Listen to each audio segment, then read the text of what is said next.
Hello বন্ধুরা, পাইলেসেস কুকিংয়ে সবাইকে স্বাগত। আপনারা কেমন আছেন? আশা করি আপনারা ভালো আছেন। আমি অনেক ভালো আছি। আজ আমি করব সিম্পল একটা রেসিপি, মাছের ঝোল। এখানে দেখুন পুকুরে জাল ফেলানো হচ্ছে। এরপর দেখুন জালে আটকানো আছে কত মাছ, এবং চারাপোনা, পুঁটি। এখানে আছে দুটো সিলভার কাপ।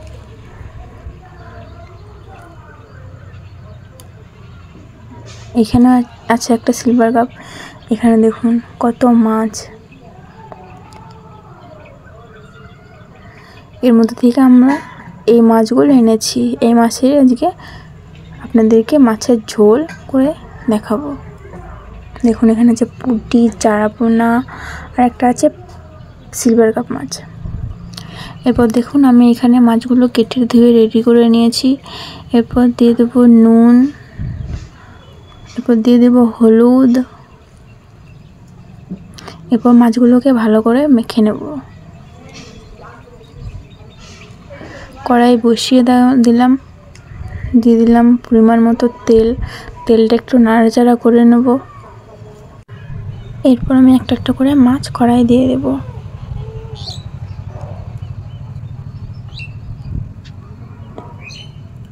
এখানে দেখুন আমি একটা একটা করে মাছ কড়াই দিয়ে দিচ্ছি, ভালো করে ভেজে নেব। এরপরে একটা একটা করে আমি উল্টে দেবো। বন্ধুরা, আমি কিছু কথা আপনাদেরকে বলতে চাই। আমি একজন মধ্যবিত্ত পরিবারের বউ। আমার দৈনন্দিন জীবনে যা রান্না হয় আমি আপনাদের কাছে সেটাই তুলে ধরি। এক কথা বলতে গেলে আমার ভালো লাগে। প্লিজ আমাকে কেউ খারাপ মন্তব্য করবেন না। যাই হোক, এরপর আপনারা দেখুন, এখানে দেখুন আমার মাছ ভাজা হয়ে গেছে। এরপর আমি একটা একটা করে তুলে নেব। এরপর দিয়ে দেবো পুঁটি মাছগুলো। এখানে দেখুন আমার পুঁটি পোনা মাছগুলো ভাজা হয়ে গেছে। এখানে রেডি করে নিয়েছি আলু, পেঁয়াজ কুচি, আদা, রসুন, লঙ্কা বাটা, আর আছে এদিকে টমেটো কুচি, তেজপাতা। এরপর দিয়ে দেবো পাঁচফোড়ন, দিয়ে দেবো পেঁয়াজ কুচি। এরপর আমি ভালো করে নাড়াচাড়া করে নেব।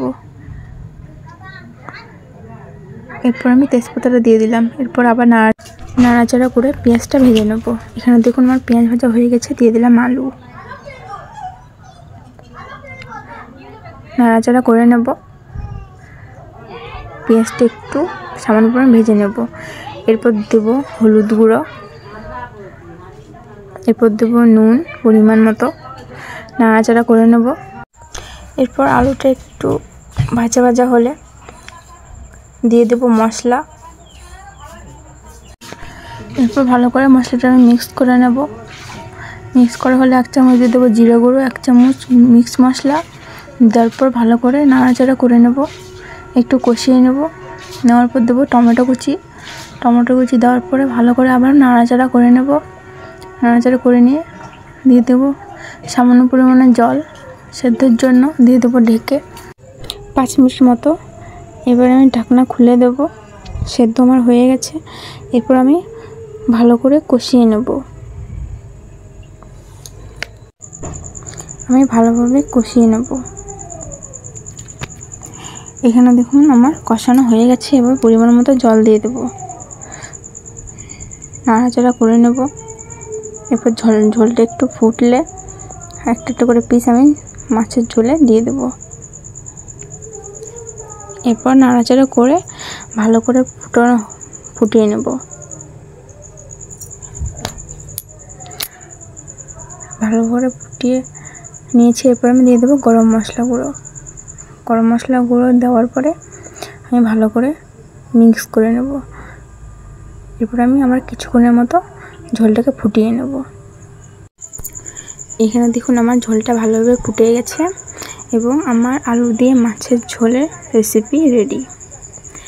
এরপর আমি নেব একটা পাত্রে ঢেলে। আমার এই রেসিপিটি যদি ভালো লেগে থাকে অবশ্যই আমার চ্যানেলটি সাবস্ক্রাইব করে দেবেন, লাইক কমেন্ট শেয়ার করে দেবেন বন্ধুদের সাথে।